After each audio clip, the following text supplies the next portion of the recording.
The winter air over Pearl Harbor carried a metallic tang that morning, a mingling of salt, oil, and burning rubber that drifted across the Navy Yard. It was December 1st, 1943, and in a small cinder-block laboratory at the University of Harvard, a 30-something chemist named Louis Fieser stared at a row of glass beakers arranged on a steel table marked Property of U.S. Army. On paper, what he was doing violated both university policy and the international chemical warfare conventions that followed the Great War. In practice, it would change the physics of fire. Fieser had been told, in bureaucratic understatement, that the Office of Scientific Research and Development needed a reliable incendiary compound for use in tropical conditions. What they meant was that the old incendiary gels based on rubber and phosphorus were failing, catastrophically in the Pacific. Standard flamethrowers, the M1 model introduced in 1942, could project at a stream of burning gasoline roughly 40 to 50 feet. Under combat conditions, the flame often broke apart in mid-air, scattering droplets that burned out before reaching their targets. Against the volcanic concrete of Japanese bunkers, those droplets were useless. Fieser's task was not to make a new fuel, it was to make fire itself behave differently. Before we jump back in, tell us where you're tuning in from, and if this story touches you, make sure you're subscribed because tomorrow, I've saved something extra special for you. By night, the chemist worked with his assistant, Sergeant Harold Brown, mixing powders and solvents in coffee cans scavenged from the university cafeteria. By day, he lectured on organic chemistry to undergraduates who never knew that the black stains on his hands came from aluminum salts of naphthenic and palmitic acids, the same combination that, when mixed with gasoline, formed a sticky, oxygen-rich gel that burned almost 4 times longer than liquid fuel. It was a formula that would later be officially classified as Napalm A. In December 1943, it was still a secret and technically illegal. The reason was simple. Under the Geneva Protocol of 1925, weapons designed to cause unnecessary suffering through fire or chemical reaction were prohibited. But the word incendiary was a loophole. The United States had signed the protocol but never ratified it, leaving the decision to military necessity. Fieser's instructions came not through public channels, but through coded correspondence from the Chemical Warfare Service at Edgewood Arsenal, Maryland. He was to develop a thickened gasoline compound with maximal stability and extended flame adhesion. The problem was, no such mixture existed in any public chemistry reference. What Fieser did next would redefine the limits of combustion chemistry and, by extension, human fear. At that time, the United States was learning a brutal lesson about the physics of the Pacific. In the jungles of New Guinea and the coral ridges of the Marshalls, American infantry were encountering fortifications that defied the traditional logic of warfare. The Japanese were not building bunkers of sandbags or timber. They were hollowing entire hillsides into multi-level cave systems lined with volcanic basalt. Against those positions, high explosive shells and even direct hits from naval guns produced only concussions and dust. The only reliable method of clearance was fire, but even that failed when the flame could not reach deep enough into the rock. The existing flamethrower fuel, a simple mixture of gasoline and a crude latex thickener, produced a short, ragged jet. The Japanese defenders learned to build tunnels with right-angle turns and deep entry shafts that extinguished the flame before it reached the living chambers. American engineers calculated that, under optimal conditions, a handheld flamethrower could not project a cohesive stream beyond 60 feet. Fieser's superiors wanted double that range. The request bordered on impossible. Flame does not like distance. In his lab notes dated December 6, 1943, Fieser recorded his first breakthrough. He replaced the natural rubber component with aluminum soap specifically, the metallic salts of naphthenic and palmitic acids.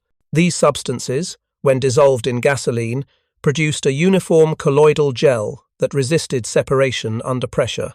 More importantly, the gel maintained cohesion when ejected through a nozzle, forming what test observers described as a rod of fire. The mixture ignited at lower temperature, adhered to surfaces, and burned at over 2,000 degrees Fahrenheit. It was stable enough to be stored in steel tanks for months, without degradation, an engineer's dream, and a humanitarian's nightmare. When Fieser's team demonstrated the compound at the Army's Aberdeen Proving Grounds in January 1944, observers noted that the flame projected well beyond 100 feet, nearly triple the range of existing models. The jet did not disperse into droplets, it moved as a coherent stream, whipping through the air like molten glass. The test range crew, wearing asbestos coats and gas masks, watched in silence as a single burst from the prototype M2 flamethrower reduced a reinforced wooden bunker to cinders in less than 8 seconds. For military engineers accustomed to measuring destruction in pounds of TNT, it was a revelation. What Fieser had not foreseen was the moral reaction within his own circle. Several of his colleagues at Harvard protested the secret experiments, arguing that incendiaries belonged to the same category as poison gas. Fieser disagreed. "It is not a poison," he wrote in a memorandum to the National Defense Research Committee. "It is a fuel only improved." That distinction would later appear in the legal arguments that allowed flamethrowers and napalm bombs to be used across the Pacific without violating the letter of international law. By the spring of 1944, production of the new mixture had begun at the Bethlehem chemical plant in Pennsylvania under strict classification. The process was astonishingly simple. Mix gasoline with a powdered blend of aluminum naphthenate and aluminum palmitate at a ratio of roughly 6% by weight. The result was a translucent gel that could be pumped, stored, and ignited using standard equipment. Field manuals noted that the new fuel increased effective range to between 100 and 150 feet, depending on ambient temperature and nozzle pressure. A single tank carried by an M2O-2 flamethrower operator could deliver 8 to 10 seconds of continuous fire. In practice, that meant a trained operator could clear an entire pillbox with 1 or 2 short bursts. Yet the irony of the discovery lay not in the chemistry but in its classification. Because napalm was technically considered a thickened fuel rather than a chemical agent, it bypassed restrictions that governed other incendiaries. Fieser himself later acknowledged, in a 1949 interview, that if the same reaction had produced vapor instead of gel, it would have been outlawed. The line between scientific progress and moral transgression had narrowed to a matter of physical state. The first documented combat use of napalm-thickened fuel in a man-portable flamethrower occurred during the Battle for Saipan in June 1944. Reports from the 2nd Marine Division described streams of flame of unusual length and coherence that penetrated Japanese positions previously immune to attack. Eyewitness accounts noted that the fire clung to the walls of caves and continued burning even after oxygen was depleted, creating what one marine engineer called self-propagating fire.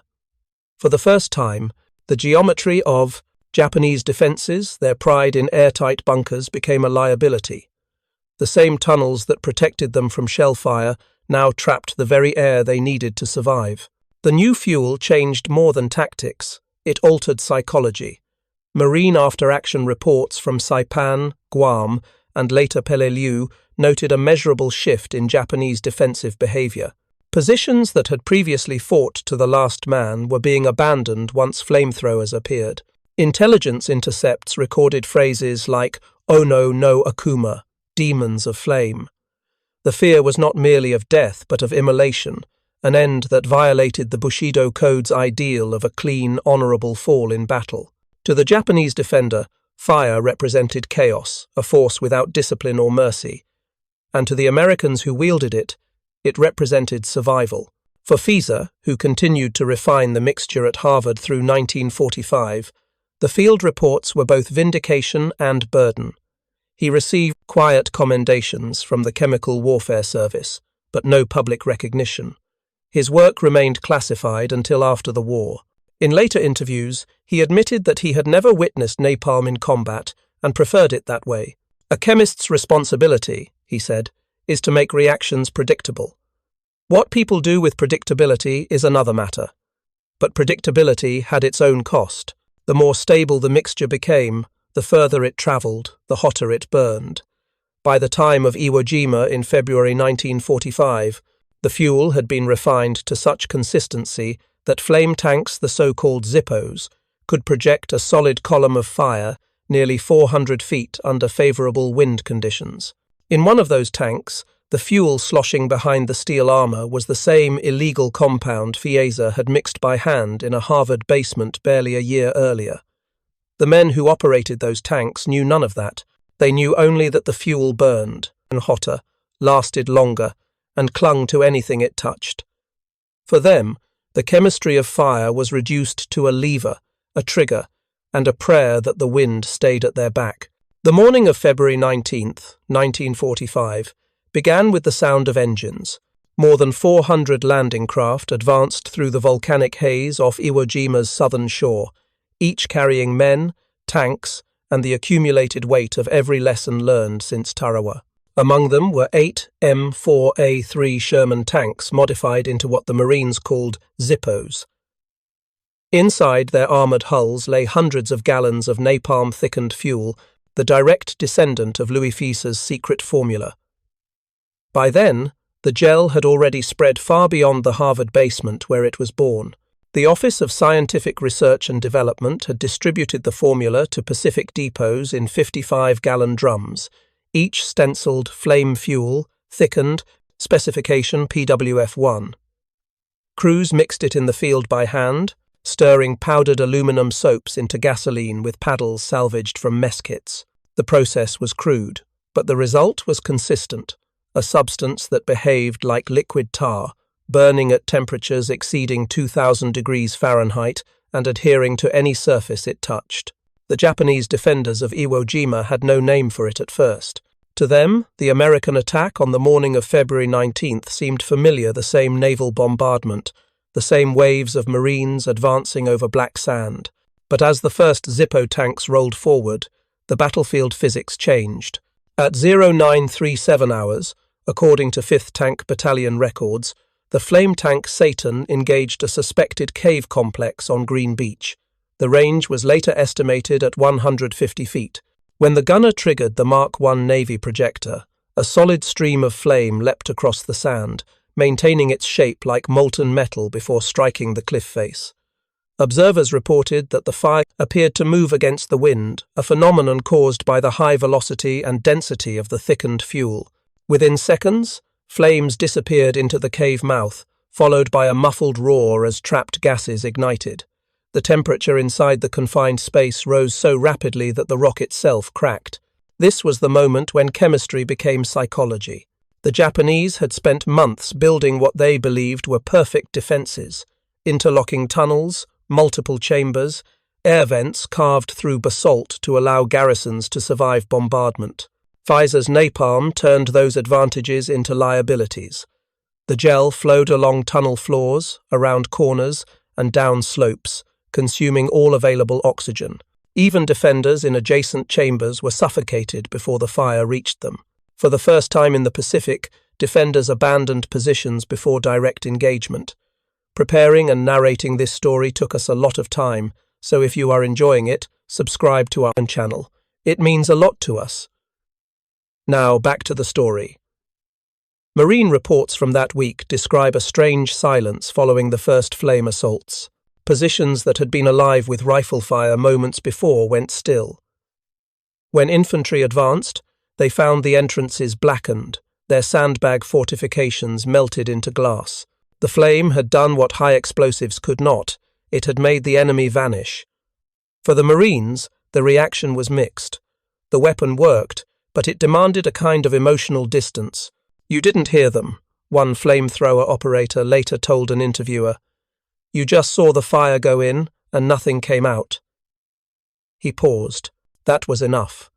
Behind every burst of flame, however, stood an invisible chain of decisions: engineers, chemists, and quartermasters, who had transformed a laboratory curiosity into an instrument of war. Each tank of napalm represented the convergence of scientific precision and logistical scale. 45. The U.S. Army's Chemical Warfare Service was producing more than 1 million gallons of thickened fuel per month. Rail cars carried it from Pennsylvania to California, where it was shipped across the Pacific in drums labeled cleaning compound, Class C, to conceal its nature. Louis Fieser followed these developments from afar, reading the technical summaries forwarded to him under restricted distribution. In one letter, a chemical warfare service officer wrote that field reports confirm maximum range of 150 feet, with effective burn duration exceeding 20 seconds per burst. For a scientist trained to measure reactions in seconds, it was a remarkable achievement. For those on the receiving end, it was apocalyptic. The irony deepened as the weapon's success forced a shift in Japanese doctrine. Lieutenant General Tadamichi Kuribayashi, commander of Iwo Jima's defenses, had ordered his men to hold fire until the Americans approached within 30 yards. The new flamethrower fuel made that range suicidal. His own defensive tunnels, carved to outlast bombardment, became the perfect conduits for American fire. The reports from surviving officers spoke of unavoidable deaths by burning air. Kuribayashi, a professional soldier who had once studied in the United States, understood what this meant. In his final message to Tokyo, he wrote, "The enemy's fire weapon penetrates all defense. We can no longer fight within our caves." On the American side, engineers recognized the same truth in reverse. Chemistry had become strategy. The success of napalm-thickened fuel prompted the Marine Corps to revise its flame doctrine mid-battle. Instead of using portable flamethrowers only for bunker clearance, units began coordinating them with armor and air support. The so-called flame team became a standard formation: one flamethrower operator, 2 riflemen for cover, and a Zippo tank providing suppressive fire. Each element relied on the gel's stability and range. Without Fieser's mixture, such coordination would have been impossible. Yet, even amid tactical success, there were doubts. In March 1945, shortly after the island was declared secure, a small group of Marine medical officers began studying the effects of napalm burns on Japanese prisoners. The results were grim. The thickened fuel adhered to skin and clothing, continuing to burn until it exhausted its own oxygen supply. Water could not extinguish it. The only effective treatment was immediate scraping of the affected tissue, a procedure as brutal as the injury itself. These reports never reached Fieser directly, but they circulated within the Chemical Warfare Service under the heading Incendiary Casualty Analysis. What set napalm apart from previous incendiaries was its persistence. Conventional gasoline fires burned out in seconds. Napalm created duration. It turned time into a weapon. A cave struck by a single burst might remain uninhabitable for hours, filling with toxic gases and radiant heat. The same property made it ideal for bombing campaigns. Even before Iwo Jima was secured, the Army Air Forces were loading the mixture into canisters for the firebombing of Tokyo. On the night of March 9, 1945, 334 B-29 bombers dropped nearly 2,000 tons of napalm and magnesium clusters on the city. The resulting firestorm killed an estimated 100,000 civilians in 6 hours more than the atomic blasts that would follow 5 months later. When Fieser learned of the Tokyo raid, he wrote a brief note to a colleague. "It appears the fuel performs as designed. There is no record of further comment." In the months that followed, the formula underwent final refinement. The aluminum salts that had made the mixture so effective were replaced with a synthetic polymer known as Napalm B, developed by chemists at Northwestern University. It burned more cleanly, stored longer, and produced less smoke. By 1947, it became the standard incendiary fuel of the U.S. military, but the moral shadow of the original mixture remained. Louis Fieser returned to teaching after the war.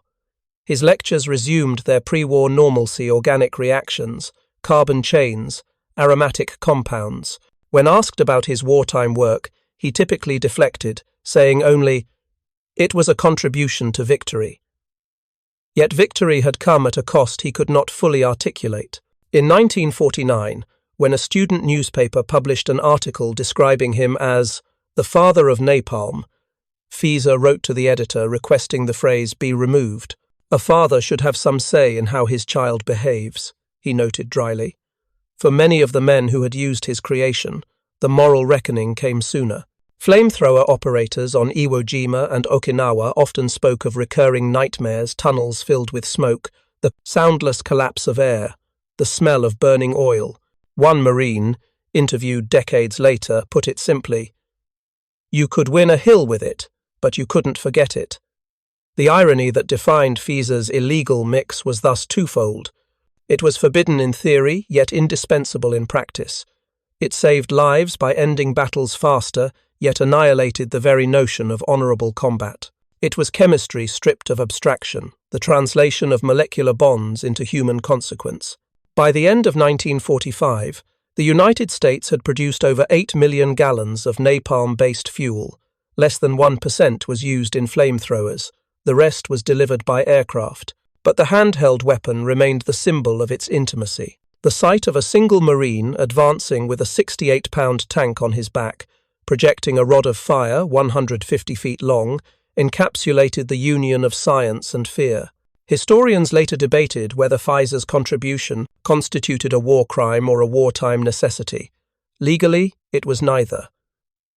The Geneva Protocol of 1925, though cited by critics, had never been ratified by the United States, and the subsequent Geneva Conventions of 1949 did not explicitly ban incendiaries. The ethical debate would resurface during later conflicts, but in the 1940s the calculus was simpler. Each yard of ground gained by flame was a yard not bought with American lives. From a technical perspective, the breakthrough that made those yards possible lay in one elegant fact of chemistry. By binding hydrocarbon molecules into a semi-solid network, Fieser had given gasoline shape. That shape, cohesive, directed, and self-sustaining, allowed fire to behave like a projectile rather than a fluid. It was, in essence, the domestication of chaos. But chaos has a memory. When veterans of Iwo Jima revisited the island decades later, they described how the volcanic soil still bore patches of glassy residue where napalm had burned hottest. Even after rain and wind, the fused rock reflected sunlight like scars. One of them, a former flamethrower operator named Carl Newton, knelt near one such patch in 1982 and whispered, "That's the place where chemistry beats stone." In the end, that was the legacy of Fieser's illegal mix, not a secret weapon or a forbidden science, but a moment when human intellect reached so far into nature that it lost sight of the line between invention and destruction. From the vantage point of history, it is easy to condemn the fire. Harder is to understand the desperation that created it. In the Pacific, every yard of ash cost blood. The men who carried those tanks believed that a few seconds of unbearable heat could save hours of slaughter. The scientists who gave them that power believed they were shortening the war. Both were right and both were wrong. Louis Fieser died in 1977, largely forgotten outside of academic circles. When journalists sought his comment during the protests of the Vietnam era, when napalm once again became a symbol of moral outrage, he refused interviews. In a rare written reply, he said only, "I do not apologize for winning the war." It was a statement of logic, not emotion, the same clarity that had guided his wartime experiments. But beneath the precision of that sentence lay a truth that every chemist, soldier, and historian of that era eventually confronted. Once a reaction begins, it cannot easily be stopped. The world that emerged from 1945 carried both the peace his formula helped secure and the terror it unleashed. In the archives of the Chemical Warfare Service, among the pages stamped declassified, a faded laboratory note remains. In neat handwriting, Fieser had written, Test 14B. Mixture adheres to all surfaces. Range approximately 150 feet. Success. In the sterile language of science, it was an achievement. In the language of history, it was a warning that sometimes the most transformative discoveries are born not from ambition, but from the quiet conviction that necessity justifies everything it touches. And in that conviction, Louis Fieser's flame still burns. The war ended in August 1945, but the echo of fire carried far beyond the beaches of Iwo Jima and the ruins of Tokyo. For Louis Fieser, The laboratory experiments that had once seemed abstract exercises in chemistry were now part of history's indelible record.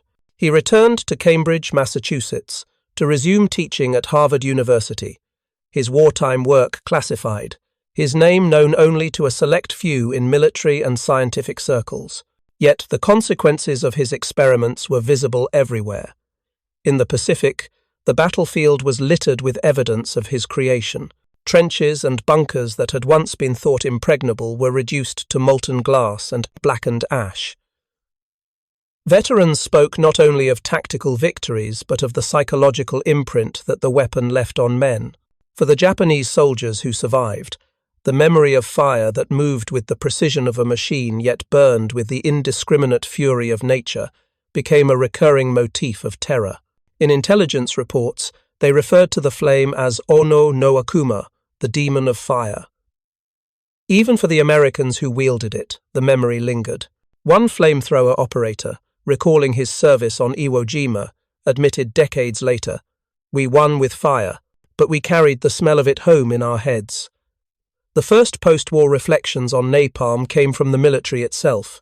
In 1946, the Chemical Warfare Service compiled a comprehensive report detailing the performance of the fuel.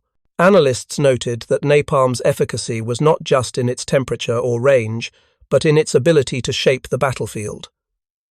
Unlike conventional incendiaries, the thickened fuel adhered to surfaces, penetrated tunnels, and persisted long enough to deny enemy soldiers time to react. The report concluded that the combination of portability, range, and psychological effect made napalm a revolutionary addition to modern warfare. Yet, as military analysts praised its technical precision, ethical questions surfaced in quieter corridors. University colleagues of Fieser debated the morality of his work, concerned that a scientific innovation had transformed human suffering into a calculable quantity. One chemist, writing in a professional journal in 1948, observed, "The manipulation of chemical bonds to create instruments of death is a boundary that cannot be crossed without reflection. The knowledge is precise, but the consequences are immeasurable." Fieser himself never publicly addressed these critiques. In letters to close friends, he wrote only that the United States had faced extraordinary circumstances, and that his work had been motivated by necessity, not malice. Napalm's influence extended far beyond individual operators. In the Pacific, commanders integrated the fuel into broader tactical doctrine. The Navy and Marine Corps developed flame tank battalions, combining armored mobility with the incendiary reach of thickened fuel.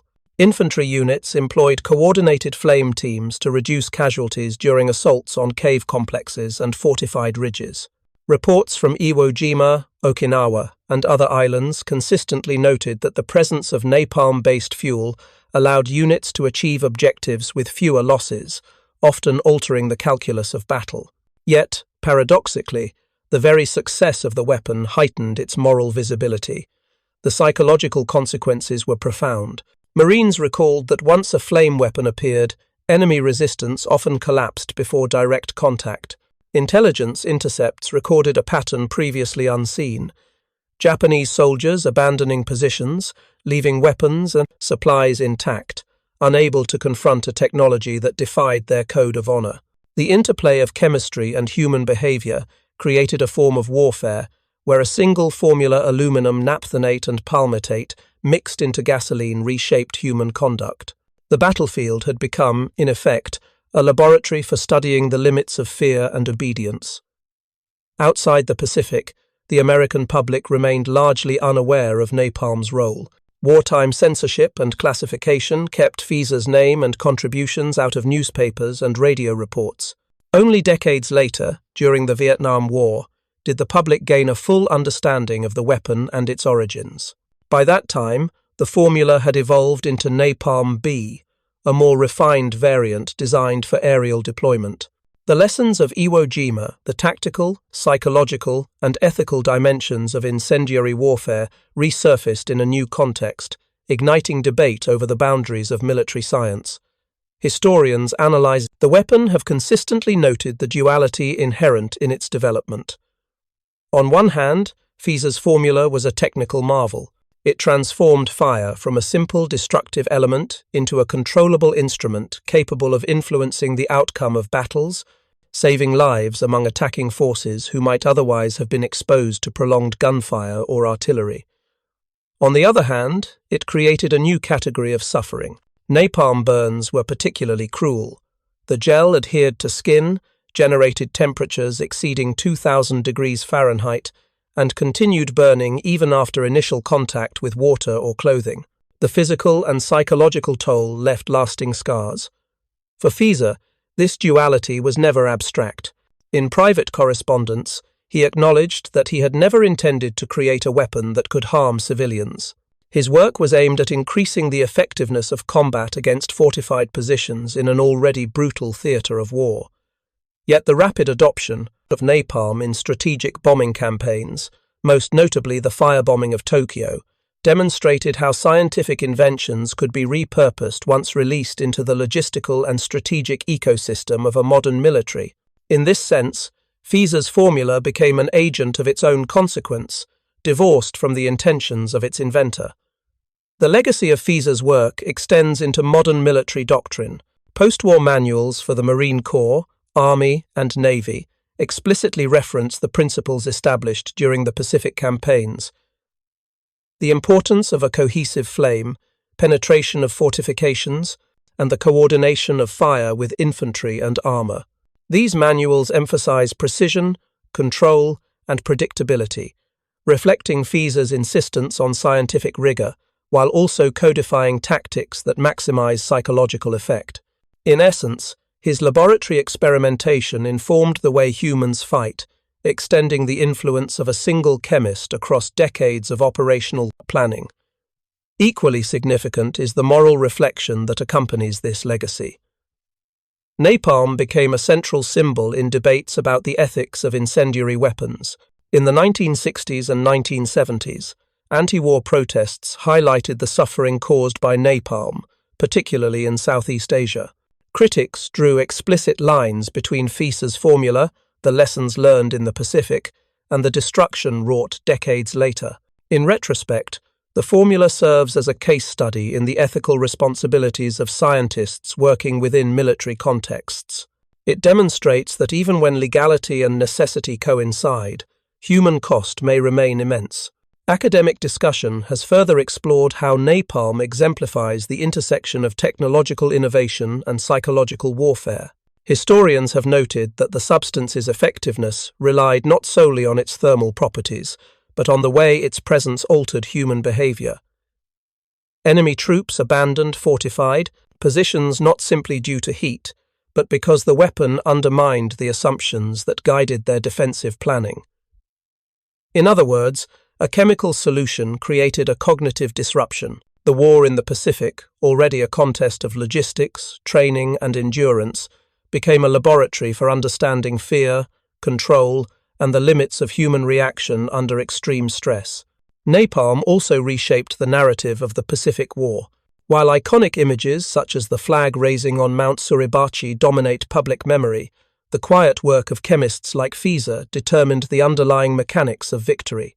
The dramatic moments of heroism, the advancement of troops under fire, were often made possible by innovations in material science that transformed a few hundred pounds of fuel into an instrument of strategic leverage. Fieser's mix, initially illegal in theory, became indispensable in practice, a paradox that underscores the complex interplay between law, science, and the imperatives of wartime survival.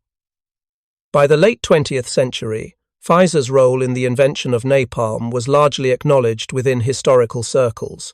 Scholars examining the Pacific campaigns consistently cite the introduction of thickened fuel as a turning point in the effectiveness of American flamethrowers and flame tanks.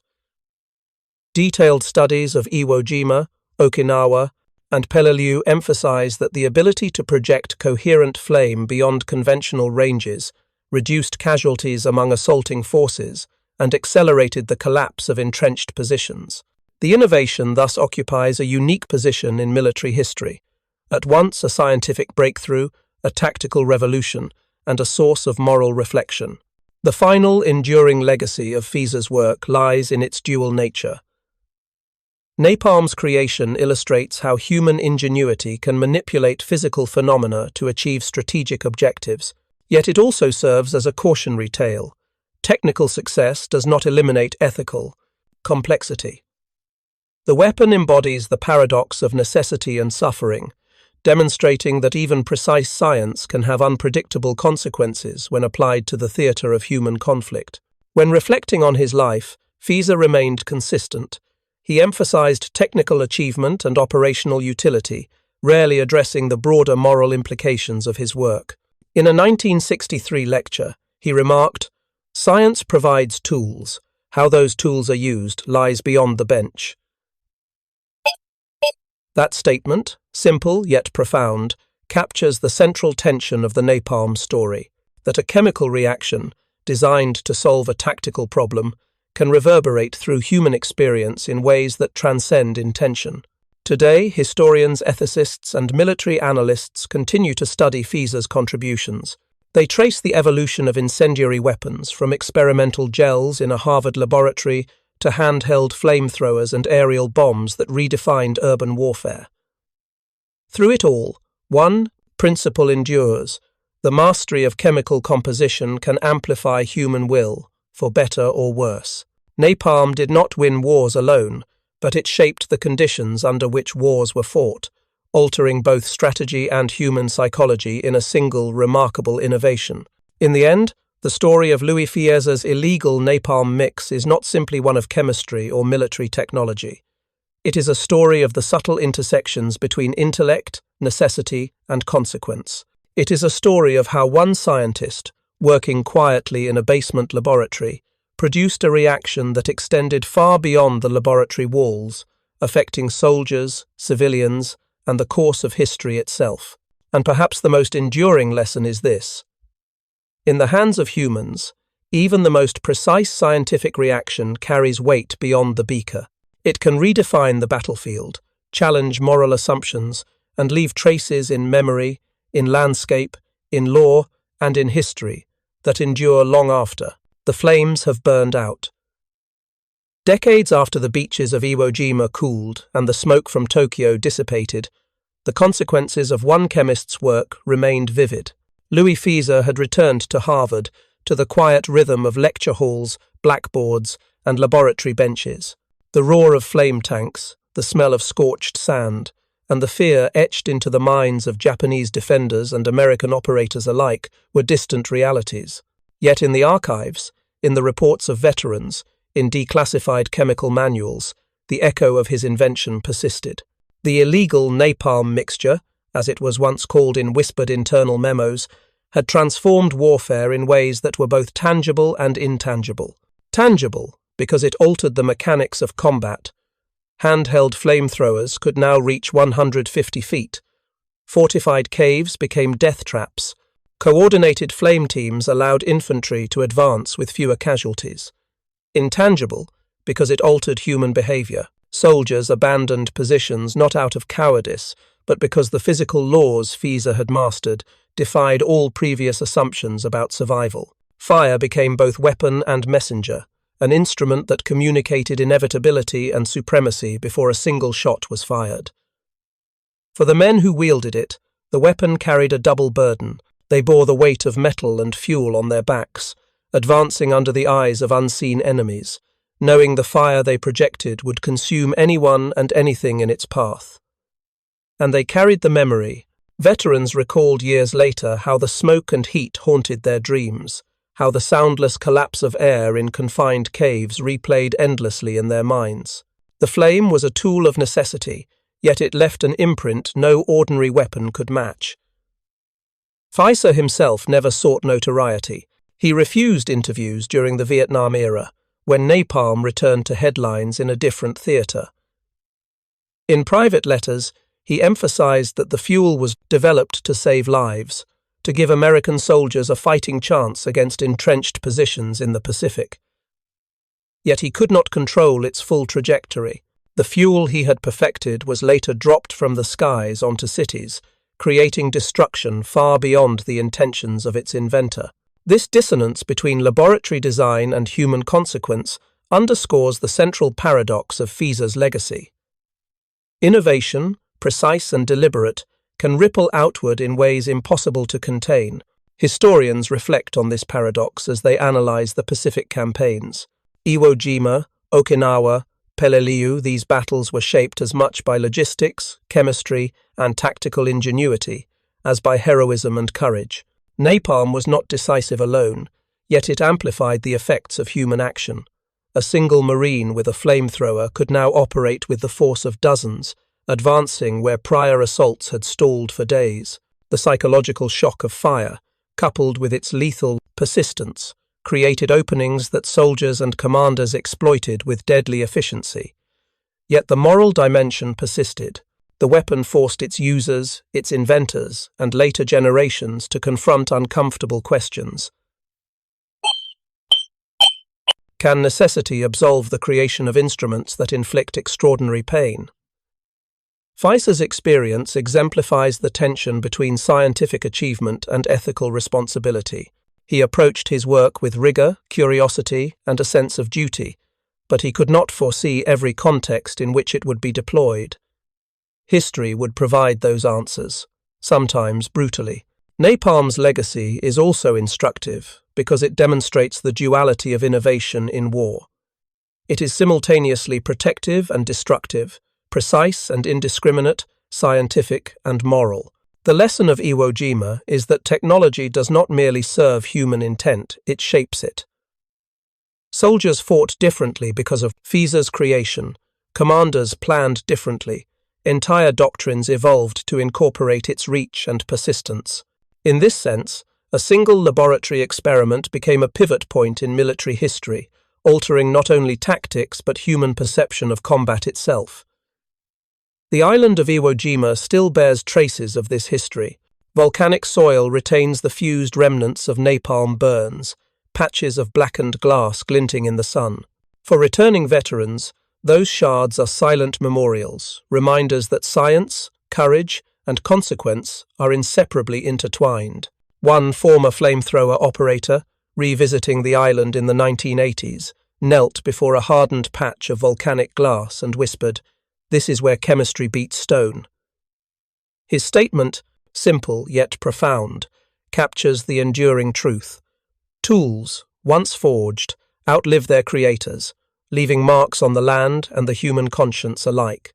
In the broader sweep of history, the story of Fieser's napalm illustrates a timeless tension, the collision of intellect with human cost. It reminds us that even the most controlled and deliberate actions carry unpredictability. A chemist measures reactions in seconds and milligrams. A soldier measures survival in yards and minutes. A historian measures consequences in decades and centuries. Napalm exists at the intersection of all three perspectives, a testament to human ingenuity, a chronicle of wartime necessity, and a cautionary tale about the limits of control. Ultimately, the narrative returns to the human dimension. Every soldier who carried a flamethrower, every Japanese defender who fled a cave, every chemist who labored over a formula, each faced the profound reality that knowledge and action are inseparable from responsibility. Fieser's napalm mixture did more than change the physics of fire. It changed the way people experience war.